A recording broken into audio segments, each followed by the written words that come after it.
శరన్నవరాత్రుల్లో 3వ రోజు అమ్మవారిని అన్నపూర్ణాదేవిగా అలంకరిస్తారు. సకల ప్రాణికోటికి జీవనాధారం అన్నం. అందుకే అన్నం పరబ్రహ్మ స్వరూపమంటారు. ఈ రూపంలో అమ్మ అన్నపాత్రను ధరించి దర్శనమిస్తుంది.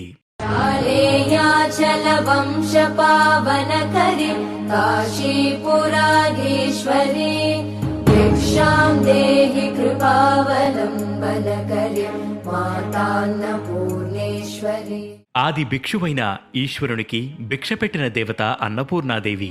ఈమెను ధ్యానిస్తే మేధాశక్తి వృద్ధి చెందుతుంది. మధుర భాషణం, సమయస్ఫూర్తి, వాక్శుద్ధి, శుద్ధి, భక్తి శ్రద్ధలు, ఐశ్వర్యం కలుగుతాయి. మానవుణ్ణి సకల సంపూర్ణుడిగా ఈ దేవి అనుగ్రహిస్తుంది. సర్వలోకాల పోషకురాలు అమ్మ అనే అంతరార్థం ఈ అవతారంలో కనిపిస్తుంది. అమ్మ ధరించిన రసపాత్ర అక్షయ శుభాలను అందిస్తుంది. బుద్ధి, జ్ఞానాలను ఈ తల్లి వరంగా ఇస్తుంది. పరిపూర్ణ భక్తితో తనను కొలిచే భక్తుల పోషణాభారం ఈమె వహిస్తుంది. అన్నపూర్ణాదేవిని తెల్లని పుష్పాలతో పూజించాలి.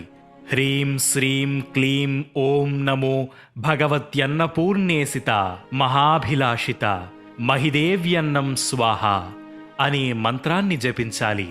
అమ్మవారికి నైవేద్యంగా దద్దోజనం, పొంగలి నివేదించాలి. అన్నపూర్ణ అష్టోత్తరం, స్తోత్రాలు పారాయణం చేయాలి.